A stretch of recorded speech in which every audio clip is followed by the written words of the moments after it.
Hello दोस्तों, कैसे हैं आप सब।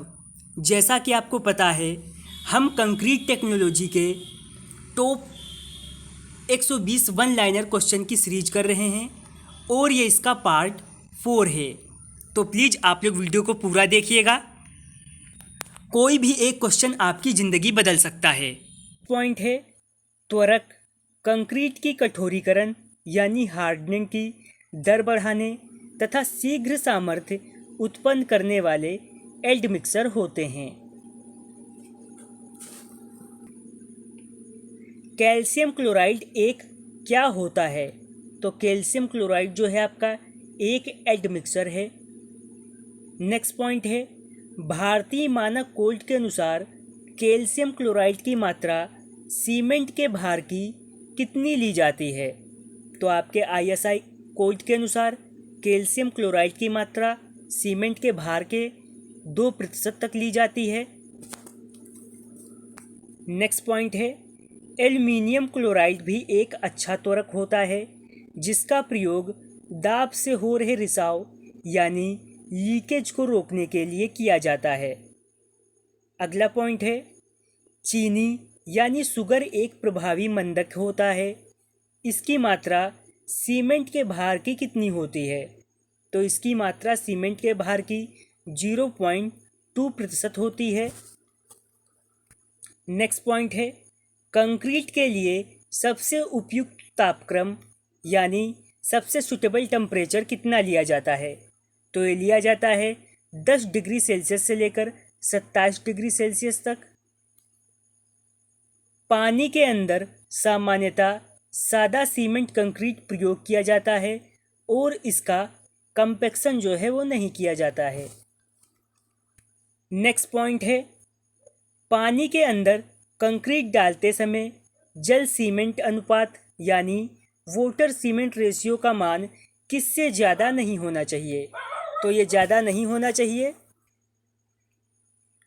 पानी के अंदर कंक्रीट डालते समय उसका अवपातमान यानी स्लम्प वैल्यू किससे कम और किससे ज़्यादा नहीं होनी चाहिए? तो पानी के अंदर कंक्रीट डालते समय स्लम्प वैल्यू जो है 100 से कम नहीं होनी चाहिए और 180 से ज़्यादा नहीं होनी चाहिए। अगला पॉइंट है पानी के भीतर कंक्रीटिंग किसके द्वारा की जाती है? तो ये की जाती है ट्रेमी के द्वारा। नेक्स्ट क्वेश्चन है समुद्र में प्रबलित कंक्रीट के लिए कौन सी ग्रेड रखी जाती है? यानी सी वाटर में रेनफोर्स कंक्रीट की ग्रेड रखी जाती है M30। अगला क्वेश्चन है निर्माण जोड़ यानी कंस्ट्रक्शन जॉइंट वहाँ दिए जाते हैं जहाँ बंकन आघूर्ण यानी बेंडिंग मोमेंट व कर्तन बल यानी शियर फोर्स का प्रभाव न्यूनतम हो और ये पार्ट के मध्य 2/3 भाग में दिए जाते हैं। अगला पॉइंट है बड़े निर्माण कार्य यानी हैवी कंस्ट्रक्शन वर्क में जो आपके कंस्ट्रक्शन जॉइंट होते हैं वो कितनी दूरी से अधिक नहीं दिए जाते हैं? तो ये 18 मीटर की दूरी से अधिक नहीं दिए जाते हैं। नेक्स्ट पॉइंट है स्लेब के लिए निर्माण जोड़ स्लेब के पार्ट के मध्य यानी बीच में ऊर्ध्वाधर स्थिति में मुख्य प्रबलन यानी मेन रेनफोर्स के समांतर दिए जाते हैं। अगला पॉइंट है कॉलम के लिए कंस्ट्रक्शन जॉइंट जहां पर कॉलम व उस पर आधारित बीम का संगम होता है उससे 10 से 15 सेंटीमीटर नीचे क्षैतिज दिशा यानी हॉरिजॉन्टल डायरेक्शन में दिए जाते हैं। दीवार के लिए कंस्ट्रक्शन जॉइंट कुर्सी तल, खिड़की की देहल तथा छत स्लेब व दीवार के संगम पर हॉरिजॉन्टल में दिए जाते हैं।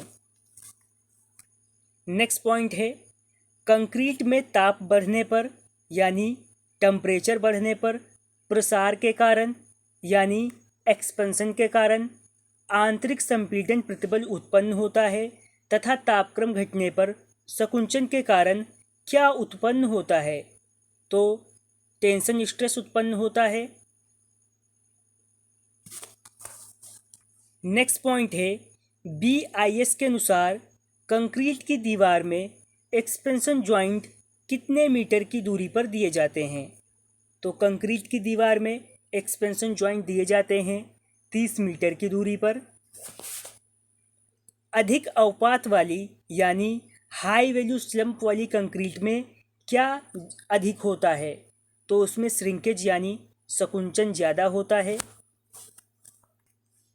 नेक्स्ट पॉइंट है छतों, दीवारों, फर्शों में कितनी मीटर की दूरी पर संकुचन जोड़ दिए जाते हैं।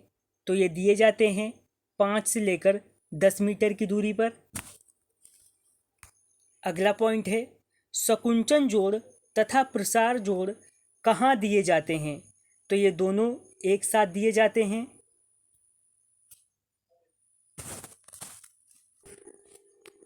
अगला पॉइंट है उच्च सामर्थ्य वाली कंक्रीट में जल सीमेंट अनुपात यानी वाटर सीमेंट रेशियो कितना लिया जाता है। तो ये लिया जाता है 0.40 से लेकर 0.45 तक। नेक्स्ट पॉइंट है उच्च सामर्थ्य वाली कंक्रीट यानी हाई स्ट्रेंथ वाली कंक्रीट का यूज कहाँ पर करते हैं। तो इसका यूज करते हैं बहुतली भवनों यानी मल्टी स्टोरी बिल्डिंग्स, कॉलम्स, पाइलो, रेलवे स्लीपर्स, पुलों और प्री स्ट्रेस स्ट्रक्चर के लिए इस्तेमाल किया जाता है। नेक्स्ट पॉइंट है निडल वाइब्रेटर में कंपकों की संख्या की आवृत्ति प्रति मिनट होती है। तो प्रति मिनट होती है 3000 से लेकर 7000 तक। नेक्स्ट क्वेश्चन है कंपक यानी वाइब्रेटर को कंक्रीट में कितने सेंटीमीटर की क्षैतिज दूरी पर घुसाया जाता है। तो इसे किया जाता है 45 से लेकर 90 सेंटीमीटर। अगला क्वेश्चन है वाइब्रेटर को एक बिंदु पर यानी एक पॉइंट पर कितनी देर तक चलाया जाता है। तो चलाया जाता है 1.5 से लेकर 2 मिनट तक। नेक्स्ट पॉइंट है सुघट्य अवस्था में यानी प्लास्टिक कंडीशन में कंक्रीट के मोटे मिलावे यानी कोर्स एग्रीगेट का महीन व सीमेंट पानी के पेस्ट से अलग हो जाना कंक्रीट का क्या कहलाता है। तो ये कहलाता है कंक्रीट का सेग्रीगेशन। अगला पॉइंट है कंक्रीट में 2% रिक्तियाँ यानी वॉइड होने पर इसकी स्ट्रेंथ कितनी घट जाती है। तो इसकी स्ट्रेंथ घट जाती है 10%। नेक्स्ट पॉइंट है ताज़ा सुघट्य कंक्रीट बिछाते समय करनी चलाने, कुटाई यानी कंपैक्शन करने पर इसकी ऊपरी सतह पर पानी का प्रकट होना क्या कहलाता है। तो ये कहलाता है ब्लीडिंग।